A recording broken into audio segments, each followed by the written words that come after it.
Okay రే వంశమ్మ. Okay okay నేను చేస్తాను. Right.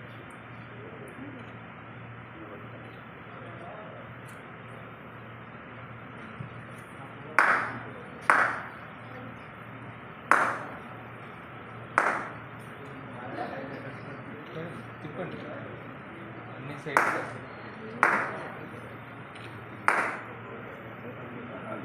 ప్రవేశించిన తర్వాతనే నేను అత్యున్నతమైన శిఖరాలకు వచ్చే అవకాశం వచ్చిందని చెప్పే సందర్భంగా మీకు గుర్తు చేస్తున్నాను. ఒక సాధారణమైన జీవితాన్ని ప్రారంభించిన నేను నెలకు 400 రూపాయల జీతం తీసుకుని లెక్చరర్గా పనిచేస్తున్న నేను ఈరోజు సాక్షాత్ ఒక రాష్ట్ర మంత్రిగా ఎదిగేదానికి అవకాశం వచ్చిందంటే దానికి కారణం శ్రీమతి పల్లి ఉమా అని చెప్పే సందర్భంగా మీకు గుర్తు చేస్తున్నాను. ఒక భార్యగా ఏ విధంగా ఉండాలి, ఏ విధంగా భర్తతో ఉండాలి, భర్తను ఏ విధంగా అభివృద్ధి పరి నడిపించడానికి మంచి ఎగ్జాంపుల్, లైవ్లీ ఎగ్జాంపుల్ పల్లె ఉమా గారు. కొంతమంది లెక్చరర్లు చూసింటారేమో కానీ ఇక్కడ ఉన్న స్టూడెంట్స్ ఎవరు అమ్మని చూసింటారు కదా. ఎవరన్నా చూసిన వాళ్ళు ఉన్నారా? ఇక్కడ ఉన్న వాళ్ళు ఎవరు లేరు కదా. చూసింటారు ఒక మహోన్నతమైన వ్యక్తి గురించి మాట్లాడాలా అంటే ఈరోజు జయంతి సందర్భంగా ఆయన్ని స్మరించుకోవడం చాలా ఆనందం. కొన్ని విషయాల గురించి నేర్చుకోవాలా అంటే కొంతమందిని మనము ఇన్స్పిరేషన్గా తీసుకోవాలి. అటువంటి వాళ్ళలో మొట్టమొదటిగా ఉండే వ్యక్తి శ్రీమతి పల్లె ఉమా గారు. ప్రతి విషయంలోనూ ఒక భర్తకు మంచి భార్యగా, భార్య అంటే ఎలా ఉండాలి, ఒక స్త్రీ అంటే ఎలా ఉండాలి, ఇంటిని ఎలా నడుపుకోవాలి, ఒక బిడ్డకు తల్లిగా ఎలా ఉండాలి, ఒక కోడలికి అత్తగా కంటే కూడా అమ్మగా తను ఎంత దగ్గరికి తీసుకోగలగాలి అనేది నేర్పించుకోవాలి అంటే పల్లె ఉమా గారిని ఆదర్శంగా తీసుకోవాలి. ఒక వ్యక్తి ముందరికి రావాలి అంటే ఇంట్లో కుటుంబ నేపథ్యం చాలా ఇంపార్టెంట్.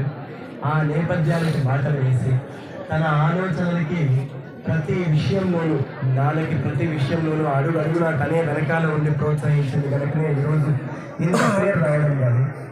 ఈ జయంతికి ఇంకొక మంచి ఒక కొత్త విషయం ఏమంటే ఈ జయంతి సందర్భంగా పురస్కరించుకొని ఈ ఇంజనీరింగ్ కళాశాల కట్టినప్పటి నుంచి 2008 నుంచి ఇప్పటికీ మనకి 90%, 89% అడ్మిషన్స్.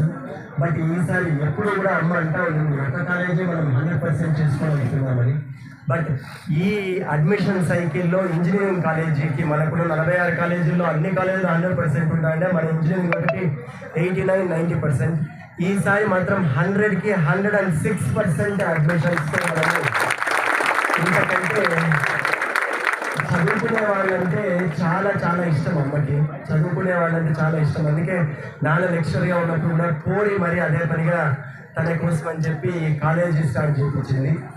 తను యాక్చువల్గా ఆర్ట్స్ స్టూడెంట్, కానీ మా నాన్న ట్యూషన్లు చెప్తే ఇంటి ముందర కోవలెంట్ బాండ్లు ఇప్పుడు చదువుకొని ఉంటారు మీరు కెమిస్ట్రీ వాళ్ళు కూడా, ఆ ముగ్గులు వేయించేవాడు అనమాట. మా నాన్న ఇంటి ముందర కోవలెంట్ బాండ్లు ఈ ముగ్గులే. ఆ పీరియాడిక్ టేబుల్ అని చెప్పి ఉంటుంది, ఆ పీరియాడిక్ టేబుల్ కూడా బయట వేసి ముగ్గులు పెట్టి ఇంట్లో నుంచి చేసేది. రాజకీయం కావచ్చు, కన్స్ట్రక్షన్ కావచ్చు, కాలేజీలు కావచ్చు, ఇల్లు విషయం కావచ్చు, ప్రతి విషయంలోనూ భర్తకి ఎలా సహకారం ఇవ్వాలి అని చెప్పి ప్రతి విషయంలోనూ తనే 2 అడుగుల ముందుండి మమ్మల్ని అందరినీ నడిపించింది. నేను అమెరికా వెళ్ళాను అంటే దానికి ఏకైక కారణం మా అమ్మ ఒక్కతే. నేను వెళ్ళాలా అని చెప్పి తనే పట్టుబట్టి నన్ను అమెరికా పంపించింది, అక్కడ చదివించింది. ఒక వ్యక్తిగా నన్ను తయారు చేసిన దానికి ఆయనకి ఏమిచ్చి నేను చేసుకున్నాను తెలుసుకున్నాను. తను వెళ్ళిపోయిన తర్వాత నాకు అమ్మలాగా నాకు నా భార్యని ఇచ్చిపోయింది. తను నాకు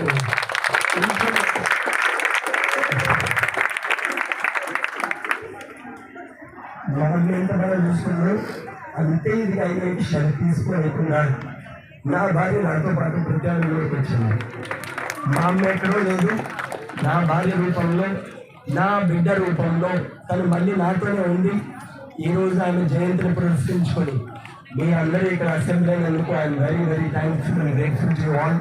తన మంచిని, తనలో ఉండే మంచిని నేర్చుకోవడానికి ప్రయత్నం చేద్దాము.